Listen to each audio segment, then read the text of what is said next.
우리 아버지의 하나님, 예배 중심으로 복과 은혜를 체험하자. 아멘. 지난주에 이어서 우리 아버지의 하나님에 관하여서 말씀을 전하도록 하겠습니다.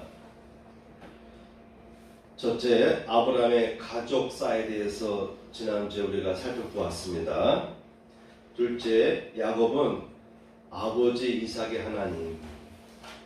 아버지 이삭의 하나님은 어떤 분이냐면은 하나님을 경외하는 하나님이셨다라는 것을 야곱은 그가 맹세를 통하여서, 증언을 통하여서 그의 아버지 신앙이 어떠했는지를 성경 말씀에서 살펴보았습니다. 야곱의 아버지 이삭의 신앙을 지켜본 야곱은 우리 아버지 이삭은 하나님을 참으로 경외하는 분이셨다.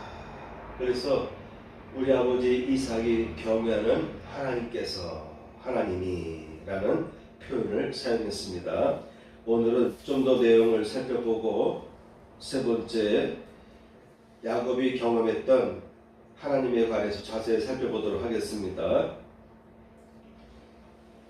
지난주 말씀의 본문에 보면은 31장에서 42절 말씀은 야곱이 어떻게 생각하는지, 야곱이 그가 믿는 하나님은 어떤 하나님인지에 대한 묘사를 기록하고 있고요. 53절은 라반이, 이삭의 삼촌 라반이 하나님에 대한 인식을 어떻게 하고 있는지를 파악할 수 있는, 분간할 수 있는 그와 같은 절이 되겠습니다. 여러분, 42절과 53절의 차이가 있어요. 라반이 묘사한 신관, 하나님에 대한 이해와 야곱이 표현한 하나님에 대한 이해가 조금 뉘앙스가 달라요.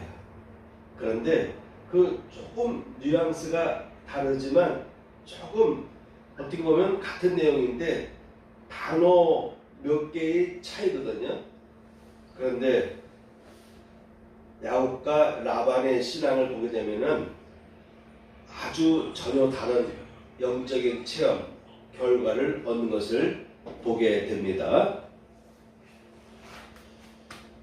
먼저 53절에 나와 있는 라반은 하나님을 어떻게 인식했는가 하면은, 라반은 어떻게 하나님에 대해서 고백했는가 하면은 아브라함의 하나님, 아브라함의 하나님은 야곱도 똑같이 아브라함의 하나님이라고 묘사했습니다.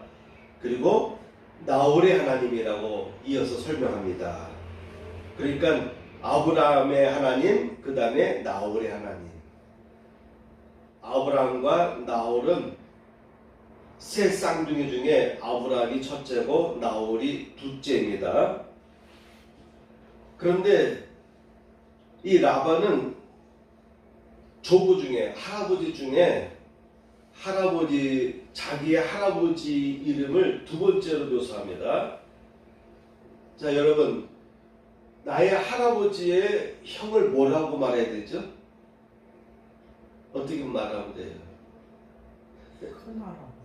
네? 큰 할아버지. 큰 할아버지? 할아버지. 큰 할아버지. 그러니까는 이 라반은 큰 할아버지 이름을 먼저 불렀습니다. 먼저 말했습니다. 그러니까 아브라함의 영향력이 얼마나 큰지 알 수 있겠죠. 그 다음에 나홀의 하나님, 자기의 할아버지의 이름을 묘사했습니다. 나홀의 하나님. 그 다음에 그들의 조상의 하나님이라고 했어요. 그러니까 우리 할아버지들 이전 세대, 우리 할아버지 이전 세대가 믿던 하나님을 묘사하면서 그들의 조상의 하나님이라고 표현했습니다.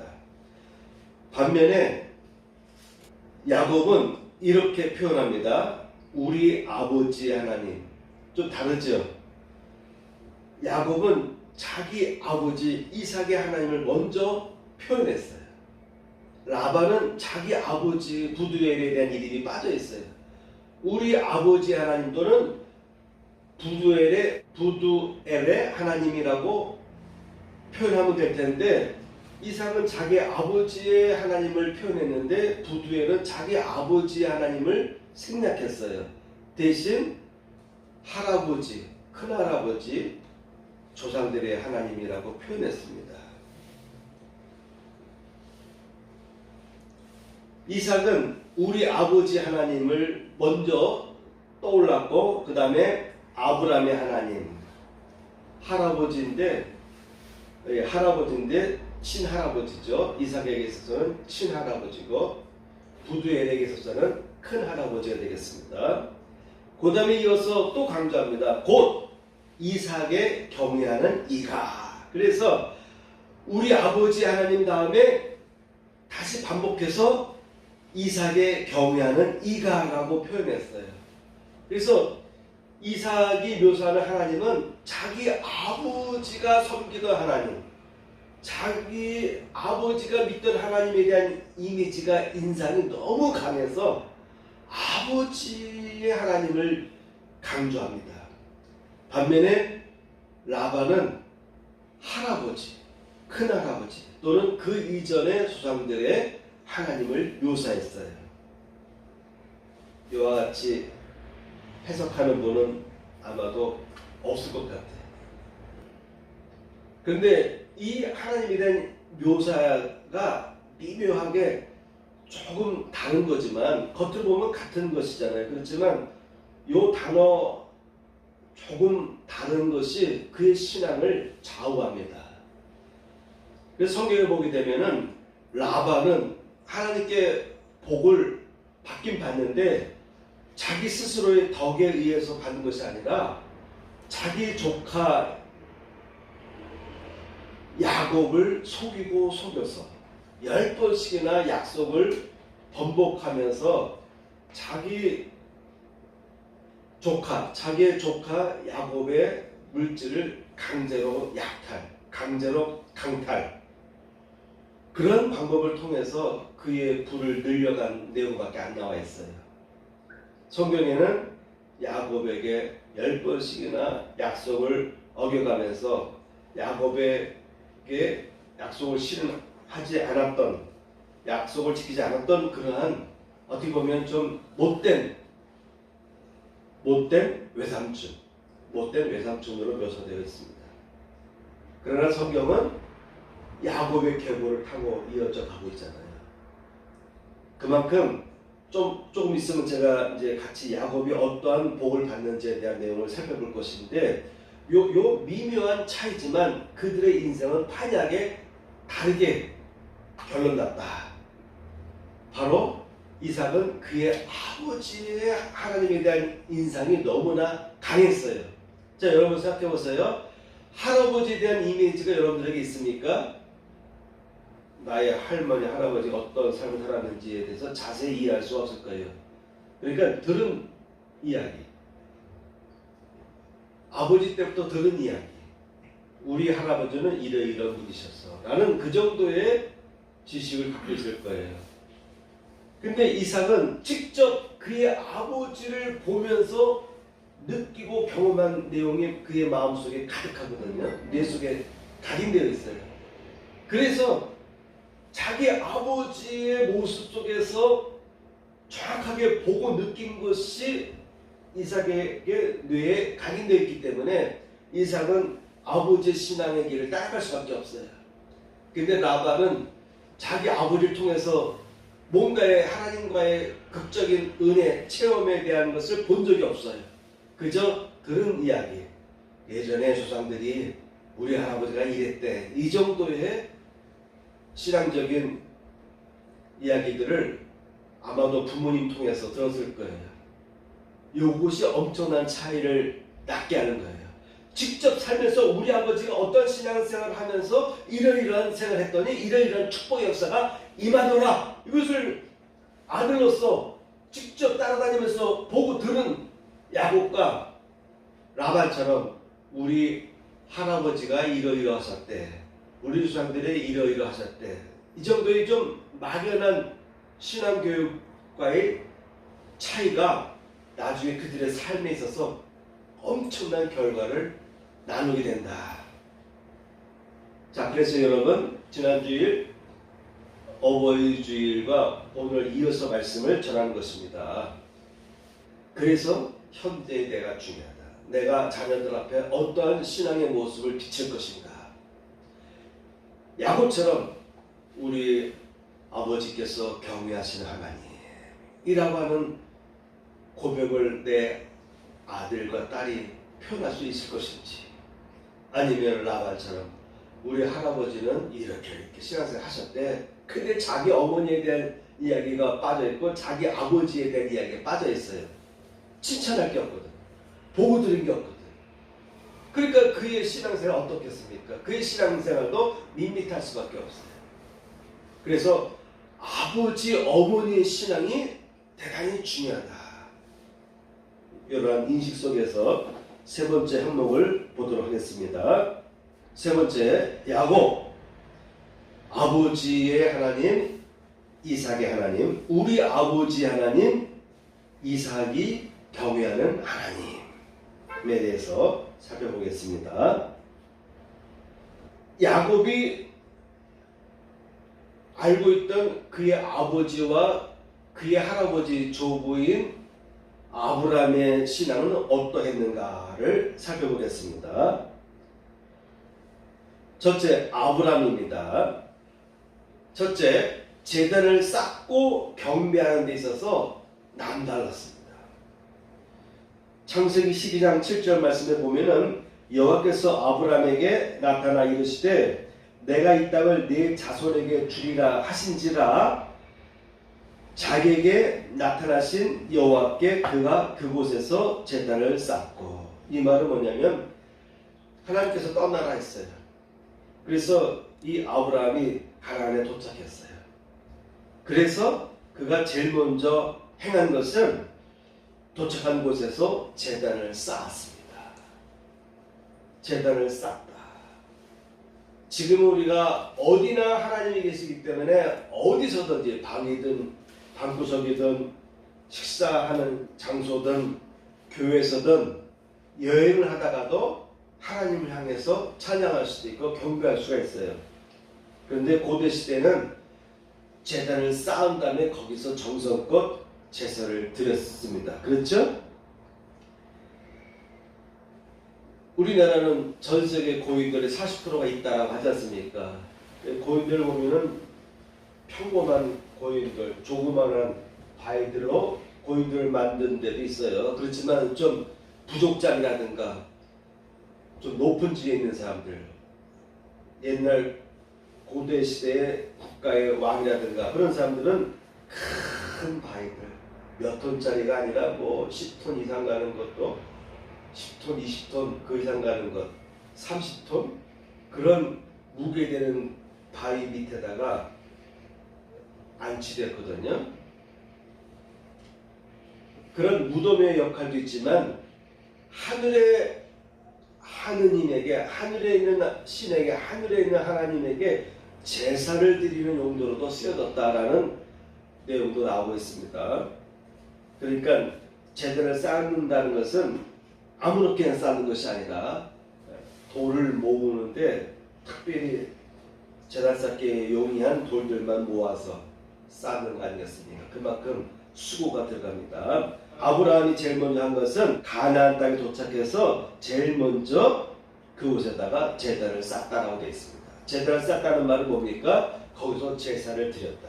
하나님께 경배했다.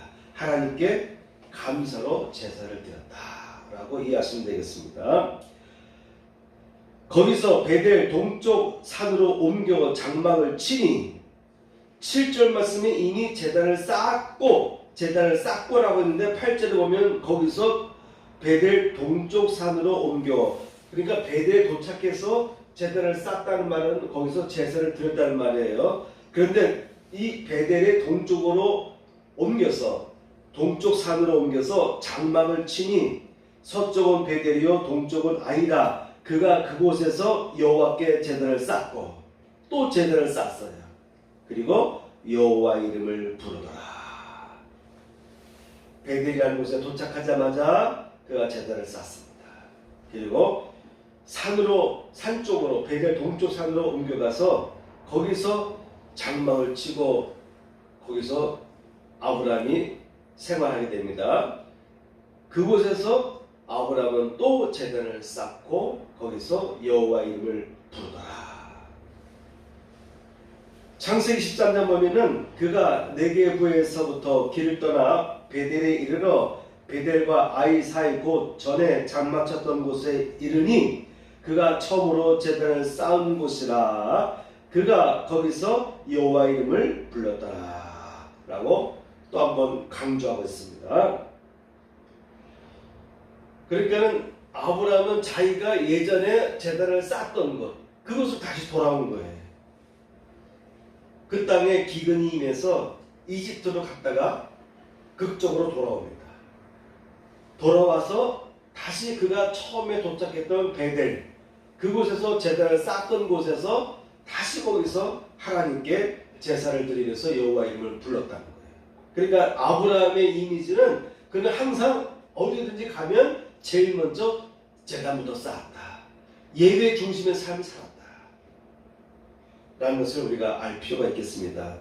그의 아들 이삭을 보면 그의 아들 이삭도 제단을 쌓는 일을 그가 아주 정성 들여서 했어요. 창세기 26장 23절에서 25절 보면은 이삭이 거기서부터 부엘세바로 올라갔더니 역시 이삭도 기근 때에 그랄 땅 블레셋 지역으로 내려왔다가 극적으로 하나님의 도우심을 통해서 그가 다시 가나안 땅으로 올라간 것입니다. 그래서 부엘세바로 올라갔더니 그 밤에 여호와께서 그에게 나타나 이르시되 나는 내 아버지 그리고 아브라함의 하나님이니 나는 너의 아버지 그리고 할아버지인 아브라함의 하나님이니 두려워하지 말라. 지금 하나님도 항상 보면은 나는 너희 아버지 하나님이다. 그리고 너희 할아버지 하나님이다. 그러니까 이삭은 하나님께서 자신을 묘사하는 표현하는 내용과 일치된 신관을 갖고 있죠. 우리 아버지 하나님 그리고 아브라함 하나님. 반면에 라반은 우리 아버지의 하나님이 빠졌다라는 것이죠. 그러니 두려워하지 말라.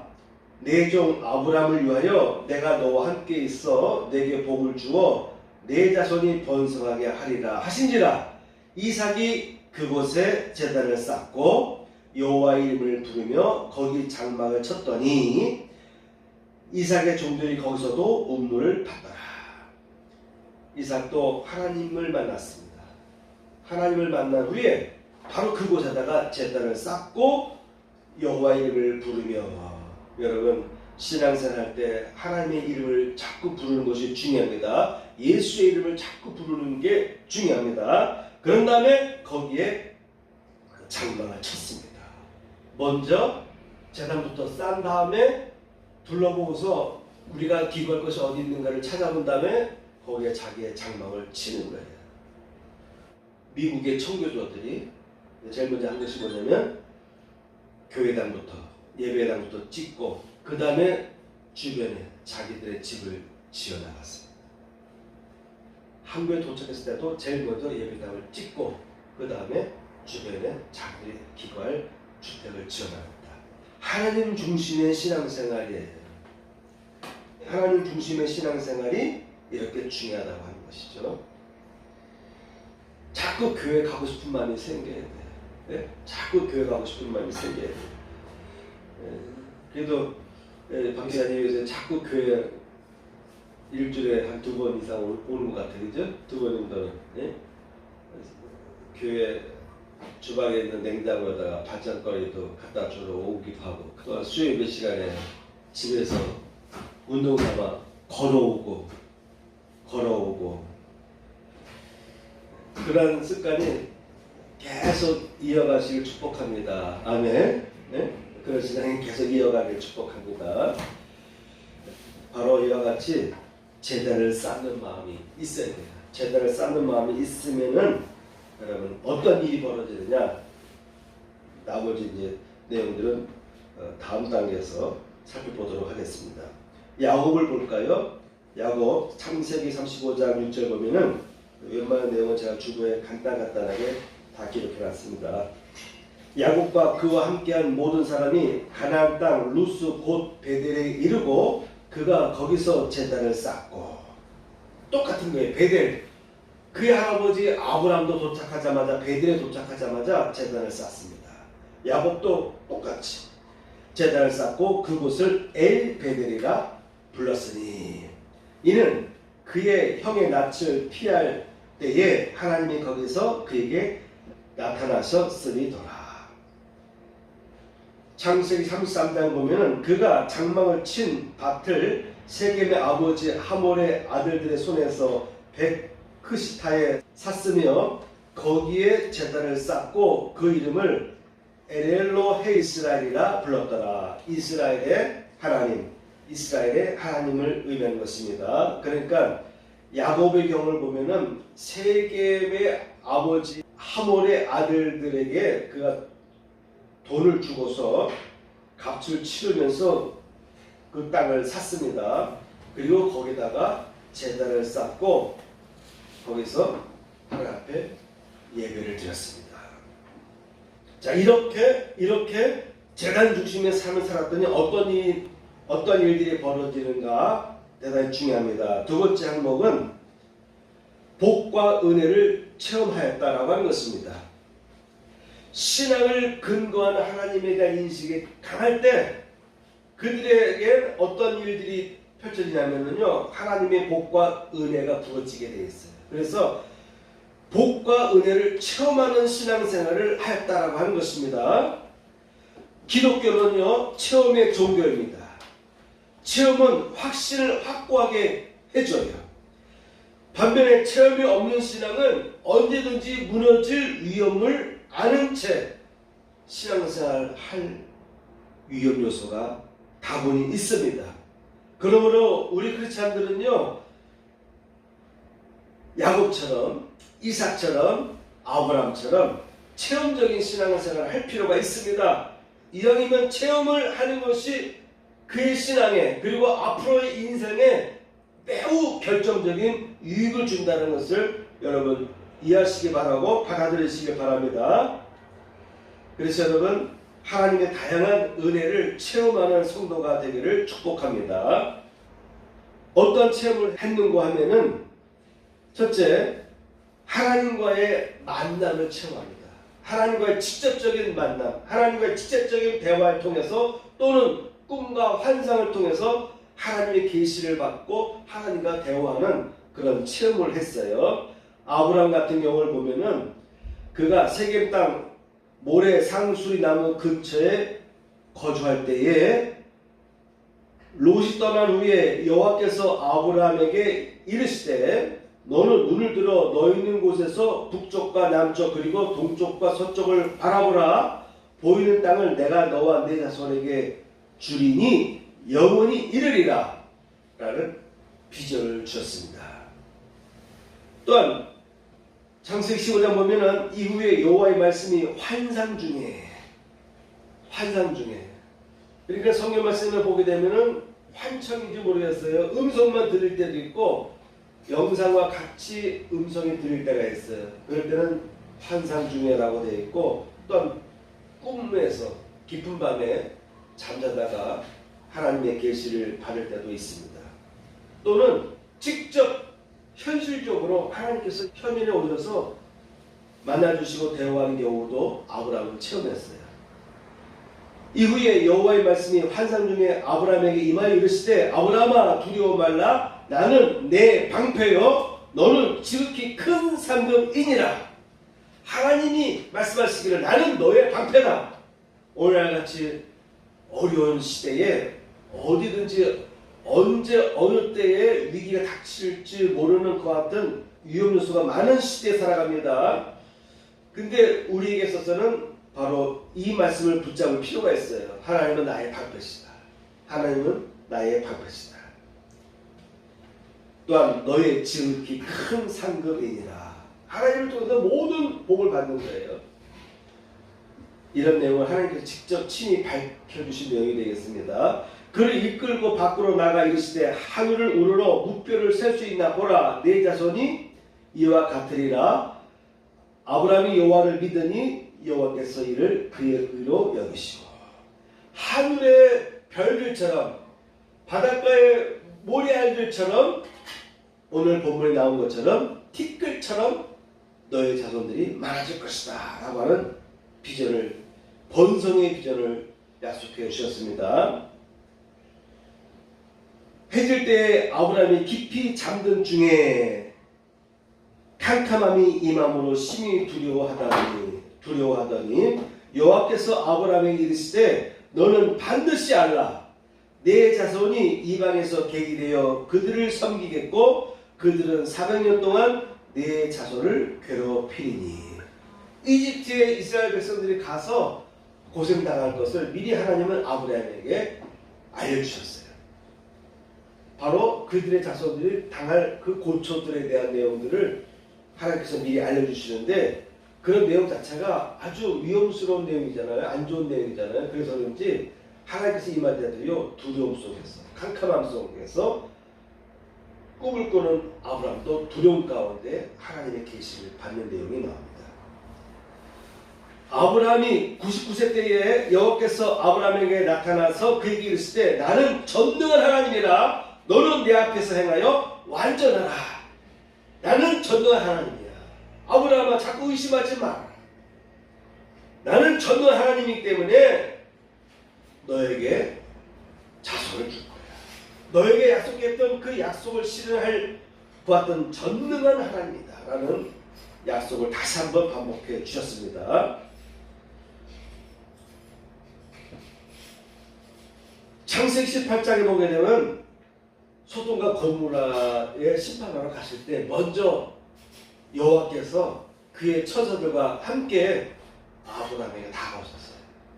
그리고 천사들은 소돔과 고모라를 떠났는데 여호와는 남으셨어요. 이 내용은 현실적으로 하나님이 사람의 형상인데 사람은 아닌 여호와의 거룩함을 띠고 있는 형상으로 아브라함에게 나타나셔서 직접 소돔과 고모라를 멸망하겠다는 예언을 주시는 내용이 창세기 18장에 기록하고 있습니다. 그래서 하나님은 아브라함에게 이와 같이 직접적으로 만나시고 대화하시는 그런 하나님이셨고 그런 것을 체험했기에 아브라함의 신앙이 흔들리지 않고 그 끝까지 100세가 넘도록 하나님의 약속을 붙잡고 나갈 수가 있었던 것이고 그 이후도 계속해서 그런 하나님과 교통하고 하나님께서 약속하신 축복을 믿으며 살아갔던 것이죠. 이삭의 경우를 보게 되면은 이삭이 거기서부터 부엘세바로 올라갔더니 그 밤에 여호와께서 그에게 나타나 이르시되 나는 내 아버지 아브라함의 하나님이니 두려워하지 말라. 내 종 아브라함을 위하여 내가 너와 함께 있어 내게 복을 주어 내 자손이 번성하게 하리라 하시니라. 이와 같이 하나님은 아브라함의 아들 이삭에게 나타나서 나는 너의 아버지 아브라함의 하나님이다 라고 묘사했어요. 그러니까 하나님은 항상 나는 너의 아버지 하나님이야. 그러니까 제가 강조하는 바가 뭘까요? 내가 중요하다. 내가 내 자녀들 앞에서 나의 아들과 딸들 앞에서 나는 어떤 신앙생활을 할 것인가. 나는 나의 아들과 딸들에게 어떤 신앙의 모습을 자녀들에게 각인시켜 줄 것인가. 하나님도 나는 너의 아버지 하나님이다 라고 묘사한 것처럼 내 신앙이 어떤 신앙이 되어야 될까요? 나는 이미 나이 들어서 틀렸다. 나는 이미 끝났다 라는 그 어떤 생각을 갖지 마시기 바랍니다. 죽을 때까지 아브라함은 99세까지 그 이후로 175세까지 아브라함은 살아갔어요. 그러면서 계속 체험을 하거든요. 그러면 여러분 아브라함은 99세 때에 이르러서도 하나님께서 말씀하십니다. 너는 내 앞에서 행하여 완전하라. 그리고 여러분들도 지금 살아가시면서 하나님 앞에 완전한 삶을 살려고 노력하시기 바라고 그런 나의 노력을 내 아들과 딸들이 보면서 느끼면서 아 우리 어머님이 믿던 하나님 우리 어머님이 그렇게 사모하던 예수님, 예수 그리스도. 우리 아버지가 그토록 중시 여기던 성령님. 이러한 인식들이 여러분들의 아들과 딸들에게 새겨지기를 축복합니다. 마지막 야곱의 경우를 보면 오늘 본문 내용이죠. 꿈의 본주 사닥다리가 땅 위에 섰는데 그 꼭대기가 하늘에 닿았고 또 본주 하나님의 사자들이 그 위에 오르락내리락 하고 그가 그의 형 에서를 피해서 도망가다가 지쳐가지고 그가 잠을 잤어요. 주변에 있는 돌 그래도 베개하기 편한 나름대로의 좀 밋밋한 돌을 골랐는지 그 돌을 골라서 옆에 놓고 그가 잤어요. 들판에서 잤습니다. 그것이 바로 베델입니다. 아브라함도 베델에서, 이삭도 베델에서, 야곱도 베델에서 우리 아버지가 체험했던 그 장소, 아들과 손자들도 계속해서 하나님을 만나는데 야곱은 하늘 문이 열리는 것을 그 꿈속에서 체험하게 된 것입니다. 결론적으로 말하겠습니다. 오늘 내용도 다 전하지 못하고 하나님께서 어떻게 이런 체험을 한 사람들에게 어떤 복을 주셨는지에 대한 내용은 제가 또 다음 주에 전하도록 하겠습니다. 마무리 짓겠습니다. 야곱도 계속해서 하나님과 소통해요. 하나님을 만나고 하나님 앞에 약속을 합니다. 내가 돌아올 때 내 입은 옷이 헐지 않으면, 내가 빈손으로 돌아오지 않으면 내가 이곳에 하나님의 절을 쌓겠습니다. 하나님께 경배하는 제단을 쌓겠습니다. 그런 약속하고 그가 그의 외삼촌 집으로 갔는데, 라반의 집으로 갔는데 거기서 10번이나 사기를 당하고, 그렇지만 10번의 사기를 당하면서도요 복을 받는 거예요. 넘치는 복을 받는 거예요. 라반의 2딸을 얻었고 또한 딸들의 시종을 얻게 돼서 12명의 자손을 낳습니다. 아버지 아브라함도 이삭밖에 못 낳았어요. 이삭도 쌍둥이를 낳았는데 딱 한 번 그가 야곱과 에서를 낳았습니다. 그런데 야곱은 4명의 부인을 얻어가지고 12명의 자손을 낳았고 그 12명의 이름이 바로 이스라엘의 12지파가 된 것이죠. 그러면서 이 야곱이 돌아올 때 그의 아내들을 다 데리고 오면서, 자손들을 데리고 오면서 그가 엄청난 부를 가지고 짐승들을 이끌고 그가 그의 아버지 어머니가 있는 곳으로 돌아옵니다. 엄청난 복을 받았어요. 10번의 사기를 당하면서도 복을 받는 거예요. 하나님께서 함께 하실 때는요, 하나님께서 약속했잖아요. 나는 너의 아버지 하나님이다. 너희 아버지가 어떻게 복을 받는가를 받았는지를 생각해봐라. 이삭은 100배의 복을 받았다. 음물을 빼앗기면, 양보하면, 또 파면 계속해서 음물을 파면서 그가 유목민의 삶을 살아갈 수 있었다. 농업에서도 100배의 복을 받았고, 유목민의 삶을 살면서 본토민들이 쫓겨나면서 계속 그가 이동해 갔지만도 그가 가는 곳에서, 정착하려고 하는 곳에서, 도망가는 곳에서 그가 이동하면서 판 그 지역마다 물이 넘쳐나지 않았다. 그래서 그가 돌아올 때는 많은 가축들을 끌고 오는 거예요. 엄청난 복을 받습니다. 여러분, 내 신앙이 중요한 거예요. 우리 아들이 앞으로 이렇게 됐으면 좋겠다, 우리 딸이 앞으로 이러한 복을 받았으면 좋겠다라는 생각을 당연히 부모로서 하지만 더 중요한 것은 내가 내 아들과 딸들 앞에 어떤 모습으로, 내가 어떤 신앙생활을 했는지, 내 아들, 딸들이 뇌 속에 박혀있는지, 마음속에 담겨있는지, 그것에 의해서 딸과 아들이 앞으로 복을 받는 거예요. 내가 이 신앙을 가기시켜주지 못하면 내 아들과 딸이 복을 못 받는 거예요. 아브라함처럼, 이삭처럼 자기 자녀들에게 확실하게 실천을 하면서 생활 속에서 하나님에 대한 교육, 하나님에 대한 경외가 극심했던 것을 실천함으로 인해서 받던 그 신앙의 연계성이 바로 그의 자손들에게 놀라운 축복으로 이어졌다라는 것을 기억하시고요.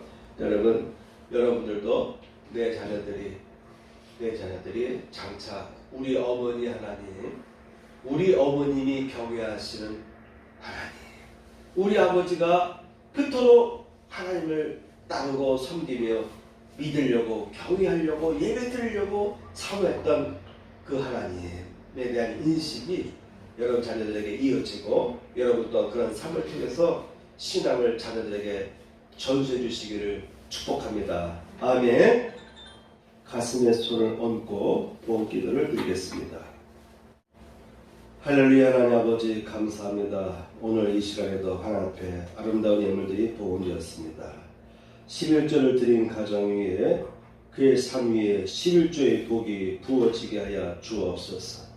감사 예물을 흠양해 주시고 주의 예물을 받으시되 저들의 삶 가운데 하나님의 은혜가 부어지도록 축복하여 주옵소서. 이제는 우리 구주 예수 그리스도의 은혜와 하나님 아버지의 극진하신 사랑과 성령님의 감동감화 역사하시니 이제 참여한 성도들 위해 함께 하시기를 축복하옵나이다. 아멘.